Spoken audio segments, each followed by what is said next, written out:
अस्सलाम वालेकुम बच्चों। आइए आज के सबक का आगाज़ करते हैं। आज के सबक का उन्वान है मस्जिद कुबा और मस्जिद नबी की तामीर। आन हज़रत सल्लल्लाहु अलैहि वसल्लम की ज़ियारत का लोगों में इतना शौक़ था कि रात दिन आग के गिर्द परवानों की तरह उनका हुजूम रहता था। आपने चंद रोज़ कुबा में क़याम फरमाया। हज़रत कलसूम बिन अलहदम की ज़मीन पर आन हज़रत ने सहाबा के साथ खुद मस्जिद की तामीर शुरू की। आप अपने मुबारक हाथों से पत्थर उठा उठा कर देते थे। इस्लाम में ये सबसे पहली मस्जिद है। मस्जिद की तामीर के बाद कुबा से मदीने की तरफ रवाना हुए तो रास्तों और छतों पर लोग जमा थे और खुशी में शार पढ़ पढ़ कर इस्तक़बाल कर रहे थे। जिस घर के सामने से आपकी सवारी गुजरती थी उस घर के लोग ये चाहते थे कि आप उन्हीं के पास क़याम फरमाएं। आप जवाब देते थे, इन्नहा मामूरत बि अम्रिल्लाह, जहाँ अल्लाह ताला का हुक्म होगा ये ऊँटनी वहीं ठहरेगी और जिस जगह ये ठहरेगी उसी जगह मैं ठहर जाऊंगा। चुनाचे ऊँटनी चलते चलते हज़रत अबू अय्यूब अंसारी के घर के सामने ठहर गई और वहीं आपने क़याम फरमाया।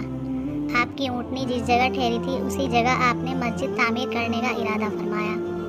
मालूम हुआ कि वो ज़मीन दो यतीम लड़कों की है जिनके नाम सहल और सुहेल थे। आपने उन्हें बुलाया और उनसे ज़मीन की कीमत पूछी। दोनों ने अर्ज़ किया, ए अल्लाह के रसूल, हम आपसे इसकी कीमत नहीं लेंगे। हम इस ज़मीन को मस्जिद के लिए बग़ैर कीमत के पेश करते हैं। आपने इस बात को मंजूर न फरमाया और उस वक्त तक मस्जिद की बुनियाद न रखी जब तक उसकी कीमत हज़रत अबू अय्यूब अंसारी ने अदा न कर दी। हज़रत अबू अय्यूब अंसारी ननिहाल की तरफ से आपके रिश्तेदार भी थे। मस्जिद की तामीर के वक्त आप सब लोगों के साथ खुद भी ईंटें उठा उठा कर लाते और फरमाते कि यह सवाब का काम है, इसका बहुत बड़ा अजर है। यह मस्जिद सादगी से तैयार की गई। दीवारें कच्ची थीं, सतून खजूर के थे और खजूर के पत्तों ही से छत डाली गई थी। मस्जिद के साथ एक चबूतरा भी बनाया गया जिस पर छप्पर था। उसमें वो लोग रहते थे जिनके बीवी बच्चे नहीं थे और वो हर वक्त हुजूर पाक की खिदमत में रहकर इल्म सीखते थे। उन्हें अस्हाबे सफ़ा कहते हैं। आइए सबक के हवाले से कुछ सवालात कर लेते हैं।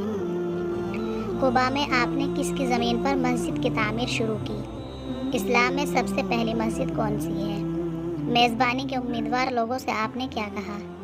आपकी ऊँटनी किसके घर के सामने ठहरी? अस्हाब सफ़ा कहाँ रहते थे?